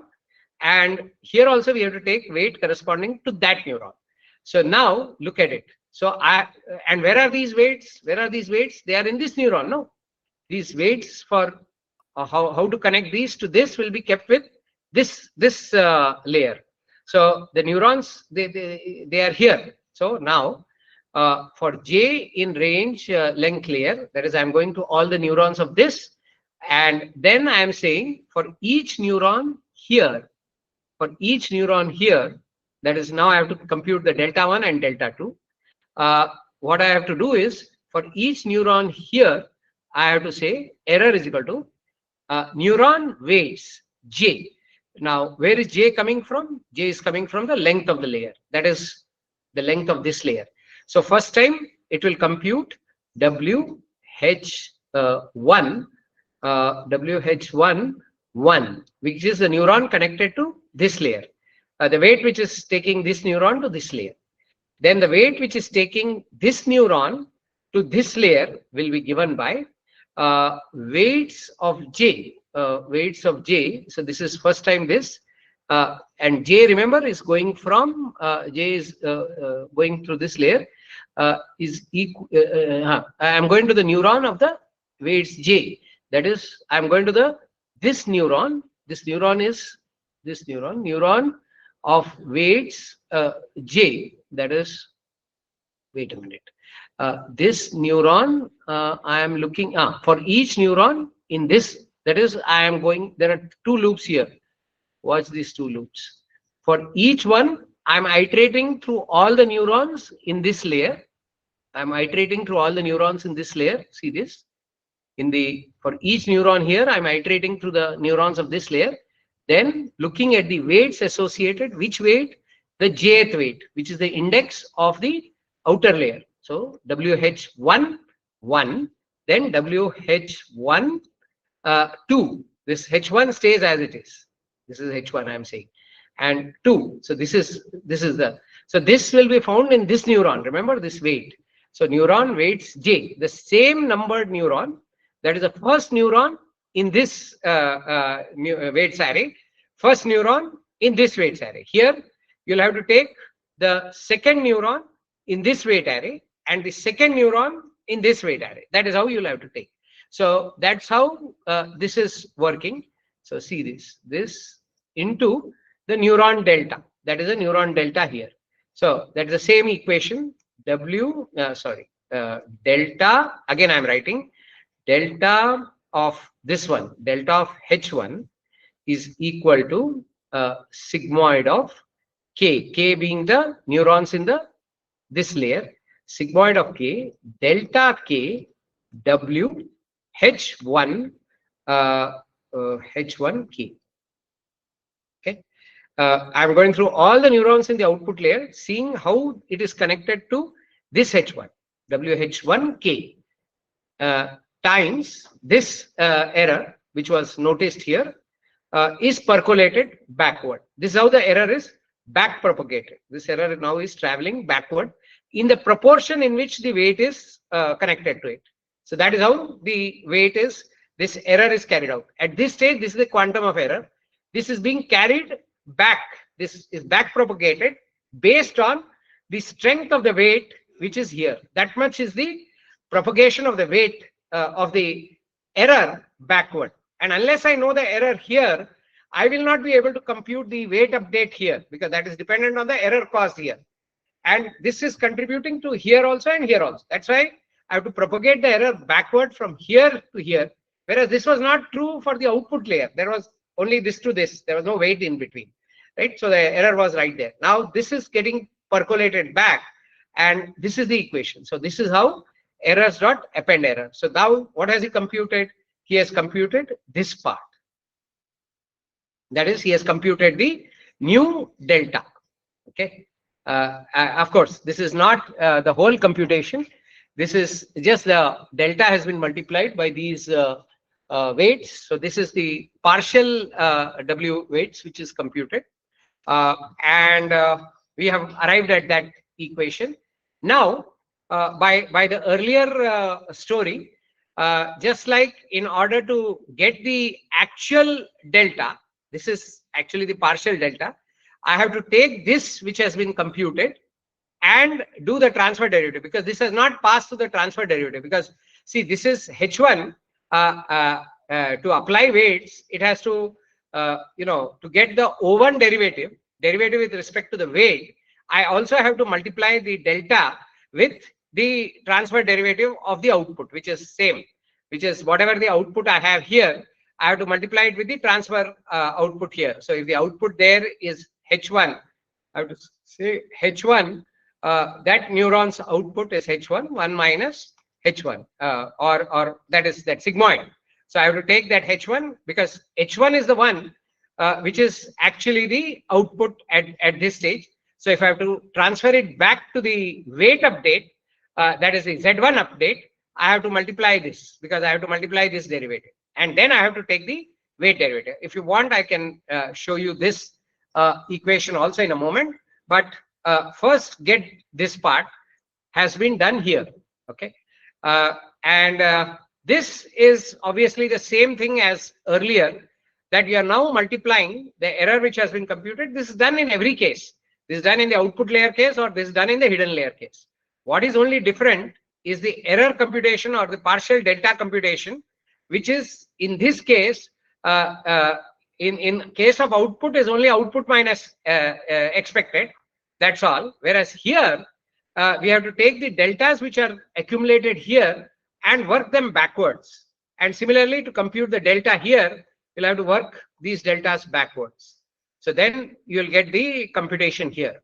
So that's what is happening in this part. And this code is kind of common. Okay, which is I'll tell you why that is there. But and okay, so if this makes sense, that is basically the weight propagation backwards based on this equation, which we are doing. We have got the weight getting propagated back, and now we will show the computation here. Okay, let me show you how that comes about. Actually, it's the same equation. Okay. So now, what is H1? I'll write the equation for H1. H1 is, okay, let's, H1 is the O1 at this stage. H1 is uh, of sigmoid of Z1, which was the weight which had come in, the Z1 which had come in into this neuron. So H1's derivative, you know, or dou H1 by dou Z1 is equal to H1 into 1 minus H1. This is how the same equation comes. This is the transfer derivative of the input. Now this is how, why is this needed?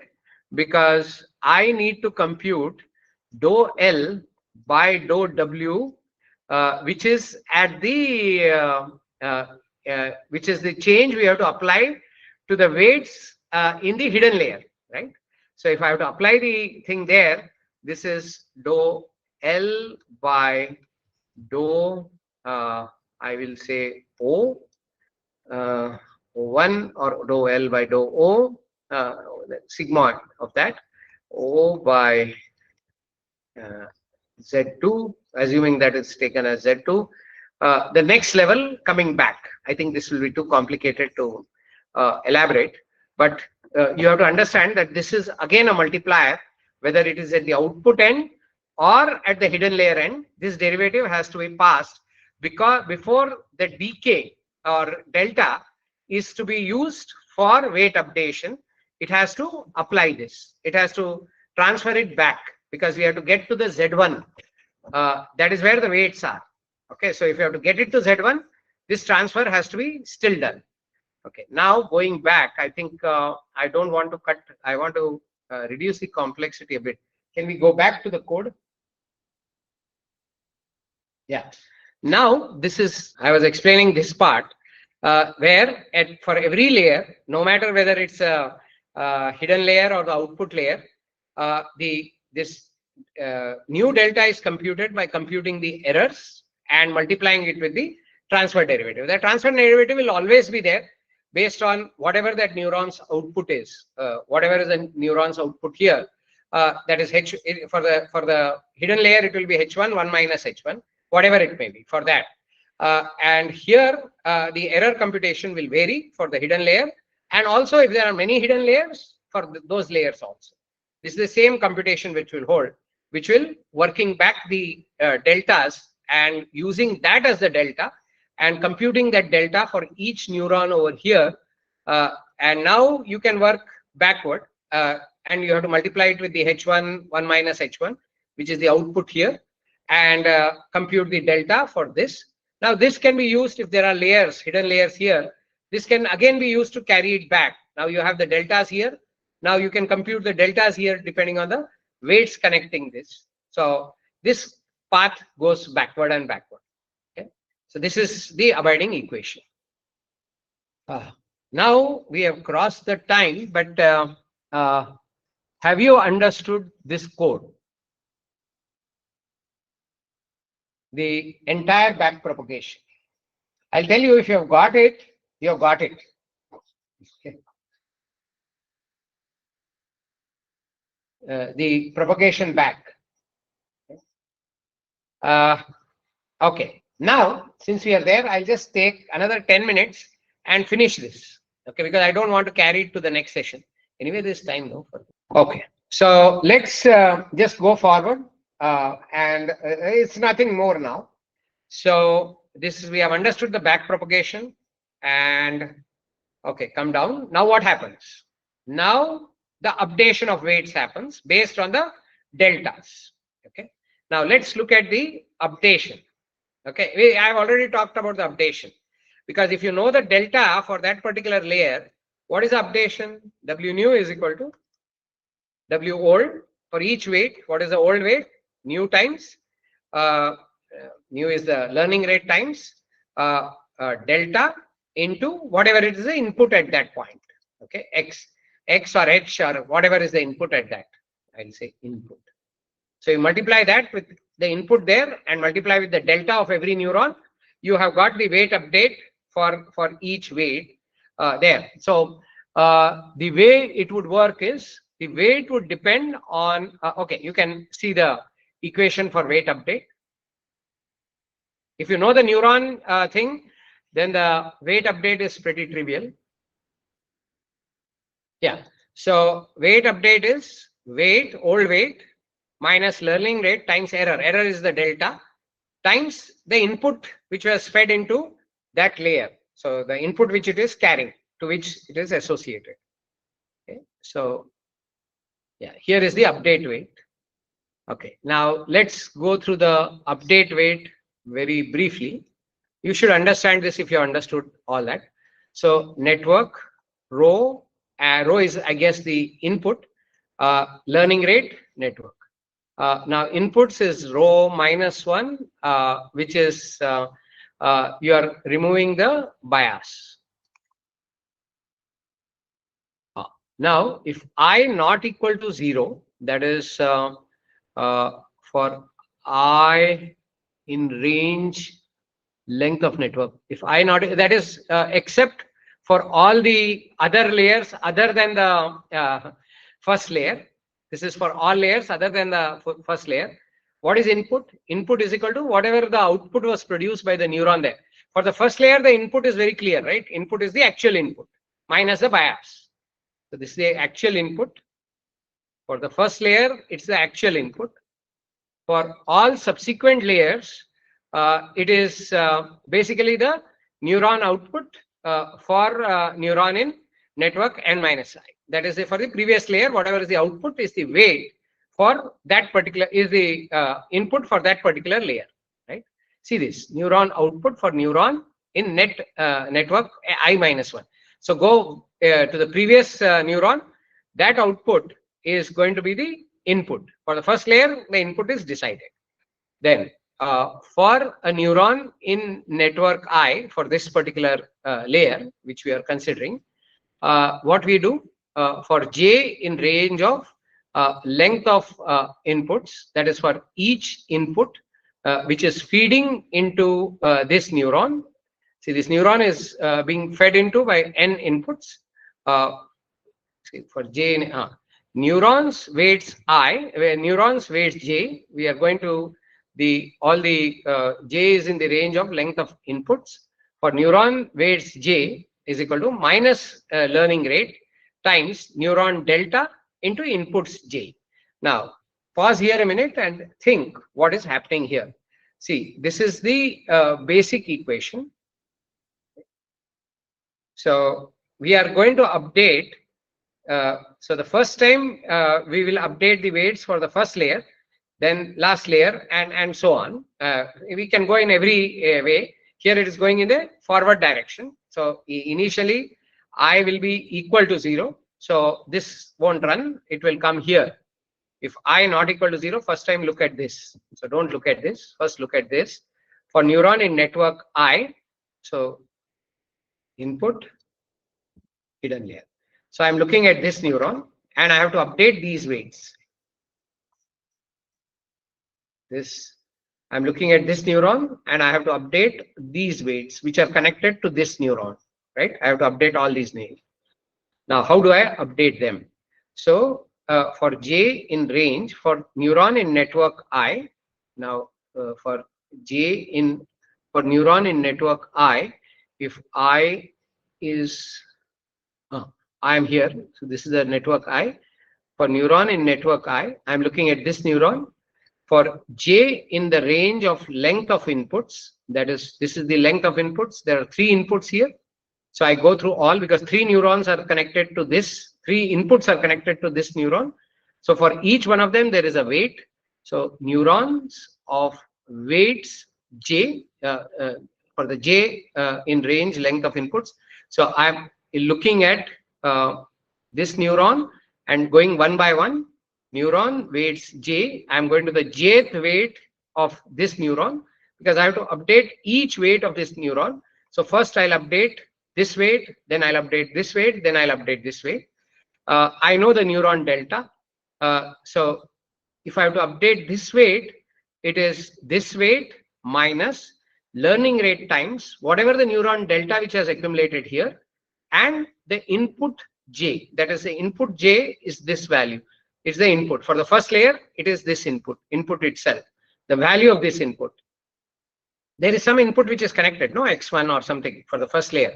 So times the input I, that is the weight update which I have to do, because always delta has to be multiplied by the input weight which is connected. That will give the update of this weight.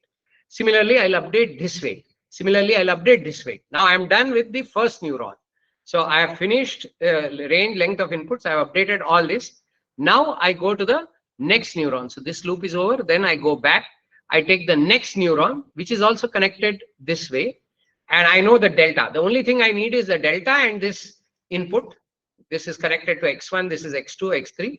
And I keep updating these weights as a function of this delta, that is this, and this input, which is this value, and learning rate. That is used to update this weight, then this weight. So each of these weights connected to this neuron get updated first, then these get updated. So the way it is happening is all weights connected to one neuron, because see, in neuron network I, this is network I, and this is the input. These weights have to get updated. All these weights are associated with this neuron. Again, a set of weights are associated with this neuron. So these weights will get updated first. You see there, neuron for j in range length of inputs. So for each neuron, I am doing it. And how many times? For all of them. Because for all of them, I have weights here. So I am updating them, and that's it. Once I know the delta, this is an algorithm I do. And the only difference is for this layer, the inputs are already set. For all other layers, that is for this layer to update, the input has to be the output of this layer. That is what we are doing. For I not equal to 0, that is when we come to I, this is I equal to 0, this is I not equal to 0. I get inputs is equal to neuron output for neuron in network -1. That is for the previous layer. For the previous layer of the network. This is a layer, right? For the previous layer, what are the neurons? These neurons. Those are the output. That guy's output is the input for this. So that will be used to update. Always it's the input which is to be multiplied with the delta to and the learning rate. So that is how this algorithm works. This is the updating weights. So the way it works is, okay, now let's sit back and just think a bit, and you will probably get the insight straight away. Let me give you a bit of insight now. So what are we doing? We are doing the loop like this. What we have understood so far is we do the forward propagation.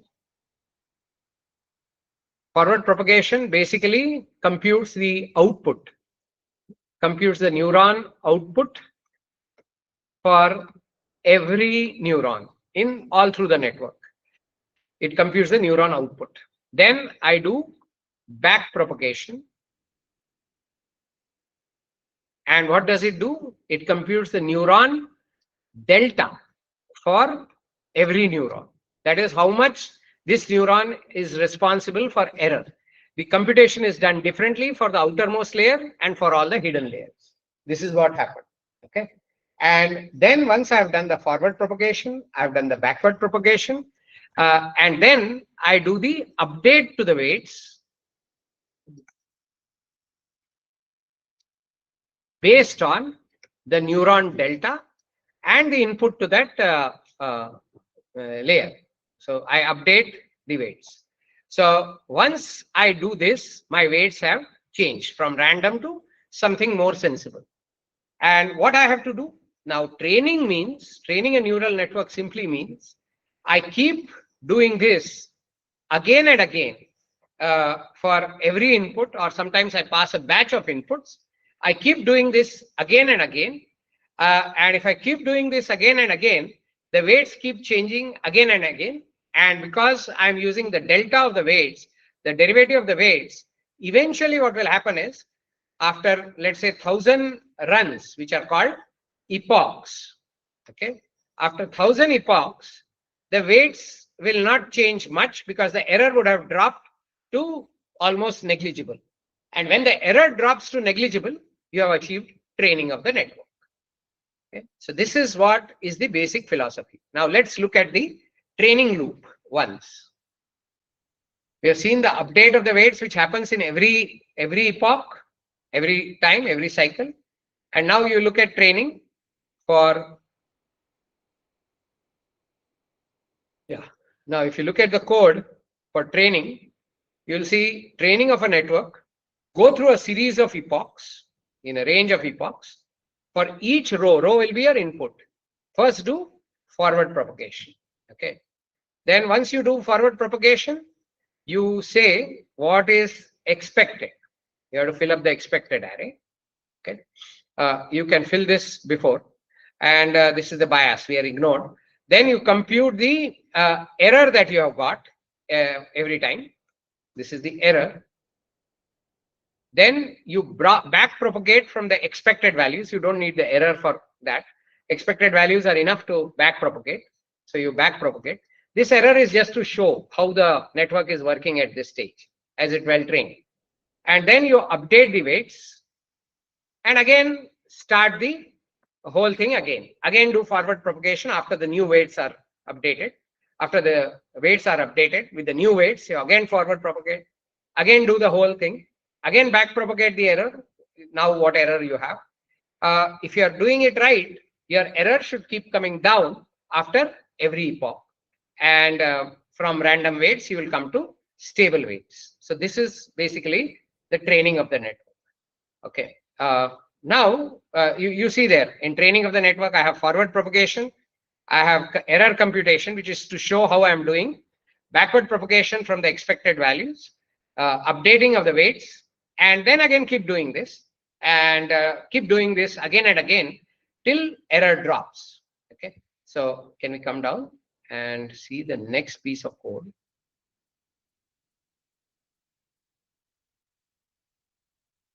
Yeah, this is the whole code. Yeah. And eventually, if you're training it right, and if you run this, perhaps this code, what will you see? You will see the error coming very low. Okay.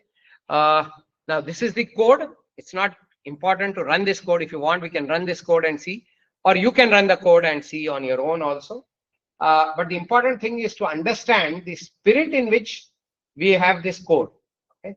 So we will try and run it for the sake of running it on a empty Python, online Python compiler. Now, if you see the observation, you see the output. Can we see it bigger? Now you see, I have a learning rate of 0.5. Epoch is 0. Initially, if you notice on the screen, the error was 6.35, whatever it was. Next time, because of the correction to the weights, the error dropped to 5.5. Then the error dropped to 5.21. Then the error dropped further, then further, then further. You see, the error is dropping substantially for this sample. Now he is trying only 20 epochs, 0 to 19, and the error has come down to 1.132. You try further, probably the error will drop. We can try it with a higher number of epochs. 20. Okay, we'll just change the code a bit. So you see the error has dropped to almost 0.204. After 50 epochs, I hope you understand what's happening, because weights are getting corrected to again and again by that algorithm of Doyle in the negative to reduce the error. The weights are corrected so as to reduce the error. And as the weights are getting corrected, the network is becoming smarter and smarter. And though we started with extremely random weights, we are now stabilizing the network. Now you can decide when to stop. You can make the error maybe less than 0.1. Maybe it will require 100 epochs. Can we try 100?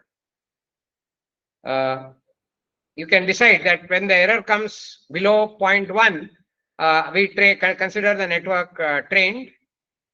Yeah, it's going on. It has come drop below 0.1. Yeah, it's 0.069. So the error has dropped. And you can say at this point, the error is too small. And now if you notice one more thing, the errors will stop dropping dramatically. Okay. See, 7.6, 7.5, 7.4, they almost started converging. And this is what is all AI all about. Okay.